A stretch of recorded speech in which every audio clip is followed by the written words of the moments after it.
Você já ouviu a frase "tome cuidado com o vazio de uma vida cheia demais"? Essa é uma frase de Sócrates e é interessante analisar que essa frase foi dita há mais de 2000 anos e ainda se faz tão atual nos tempos de hoje. Eu sou a Priscila Alves, esse é o canal do IPAMP.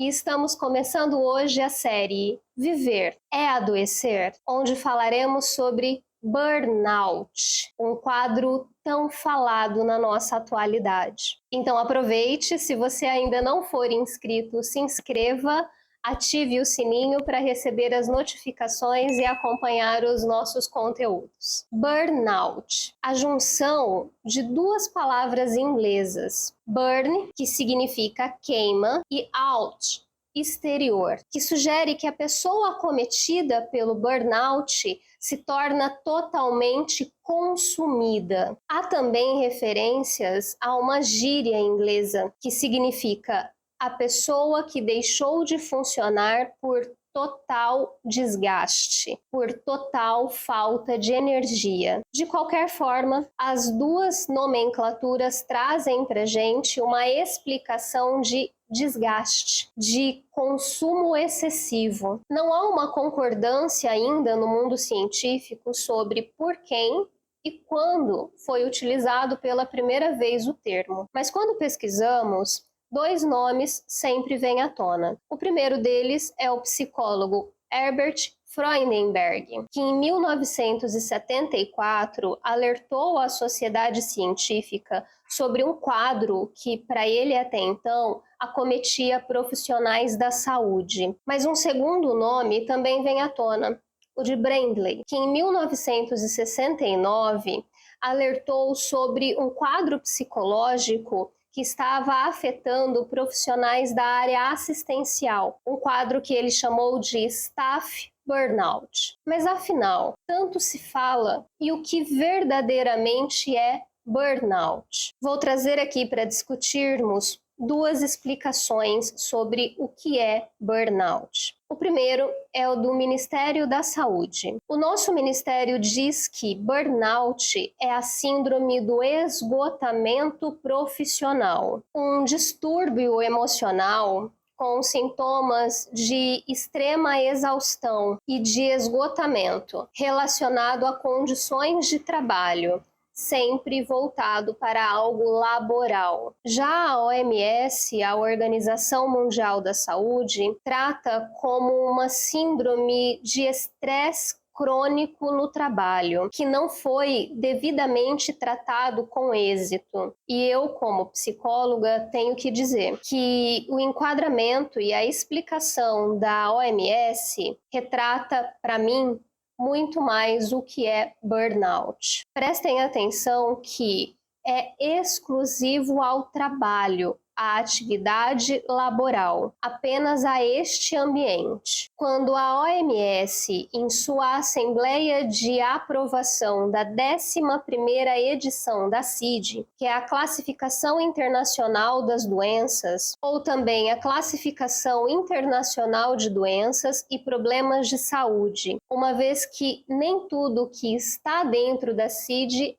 é considerado doença, que foi tema de discussão quando nessa assembleia o porta-voz da OMS declarou que era a primeira vez que o desgaste profissional recebia uma classificação. Isso causou grande frenesi. Muitos empresários, muitas empresas ficaram preocupadas com o que poderia acontecer, com processos, com afastamentos e muitas dúvidas acerca de, então, burnout é uma doença, uma vez classificada na CID, Classificação Internacional de Doenças? Mais uma vez, o porta-voz teve que vir a público e esclarecer que nem tudo que está na CID é considerado necessariamente uma doença. É um acometimento, um quadro, mas não necessariamente doença. Bem, no DSM, burnout segue ainda sem uma classificação. No entanto, Apesar do porta-voz ter dito que na CID-11 era a primeira vez que viria essa classificação, na CID-10 já havia uma singela passagem e esclarecimento, classificação de algo que se enquadrava, que era então classificado no código Z73.0, que era uma sensação de esgotamento, de estar acabado. Mas vinha com uma pequena explicação. Então a CID-11 veio mudar isso e tornou bem mais claro e explicativo. Hoje ela enquadra-se no código QD 85, que foi classificada como a síndrome do estresse crônico no trabalho, que não foi gerenciada com êxito, trazendo 3 dimensões. Sendo a primeira, sentimento de esgotamento. A segunda, distanciamento mental do trabalho, pensamento negativo com relação ao trabalho, cinismo com relação ao trabalho. E terceira, redução da eficácia do trabalho. E qual foi a razão de um pouco atrás eu ter dito para vocês que a maneira com a qual a OMS explica e trata sobre burnout, para mim, como psicóloga, se enquadra melhor e faz mais sentido. Chamo a atenção para um ponto. Dentro das dimensões, dentro do que é considerado sintoma, dentro do que a pessoa sente, é relevante o fato de que não foi gerenciado com sucesso, não foi tratado com êxito. E por que eu chamo a atenção de vocês para esse ponto? Muitos podem, a princípio, pensar que a conhecida síndrome do esgotamento, burnout, trata-se de excesso de trabalho. Pois bem, este é um dos possíveis motivos para se chegar ao burnout. Mas como chega-se a esse trabalho excessivo?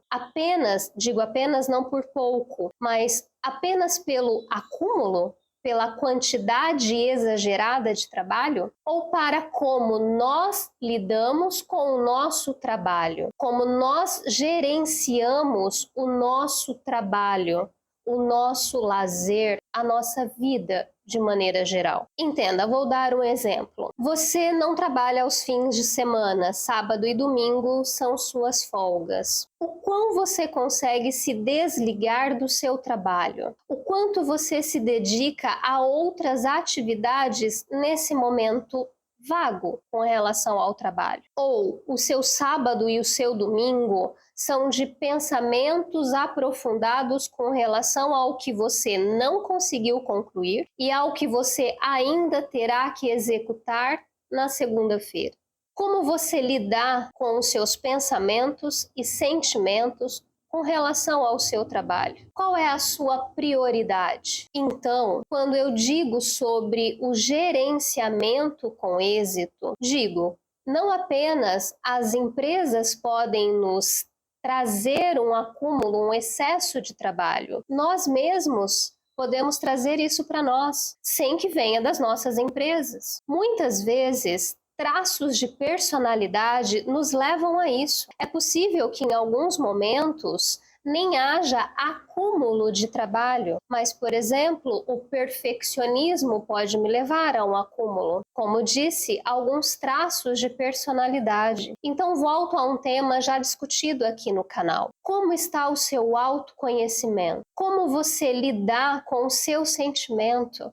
Com as coisas que estão acontecendo no seu dia a dia? Com as coisas que te acometem no cotidiano? O quanto você está olhando para tudo isso, trabalhando e tratando tudo isso? Isso é o que eu compreendo como gerenciamento de êxito. Então é claro que muitas vezes as organizações e as empresas de maneira geral cobram de nós mais do que nós mesmos podemos dar. Aí também entra o gerenciamento. Como eu consigo lidar com isso? Compreendo que é mais do que eu consigo? Compreendo e falo sobre isso, que é mais do que é possível oferecer? Mas também, quais traços de personalidade eu tenho que favorecem esse acúmulo, que favorecem esse desgaste esse esgotamento. De qualquer forma, a maior relevância e o que há aqui de mais importante é como eu olho para mim, como eu me vejo perante as circunstâncias e como eu consigo utilizar ferramentas para lidar com isso. Bem, agora esclarecido como se deu e qual a classificação de burnout, algo muito importante precisa ser esclarecido, que é a diferença entre o estresse e o burnout, tão confundidos ainda hoje. Mas esse é assunto para o nosso próximo vídeo, onde esclareceremos então as diferenças entre o estresse e o burnout, para que você consiga identificar melhor. Te aguardo e te vejo em breve. Até logo!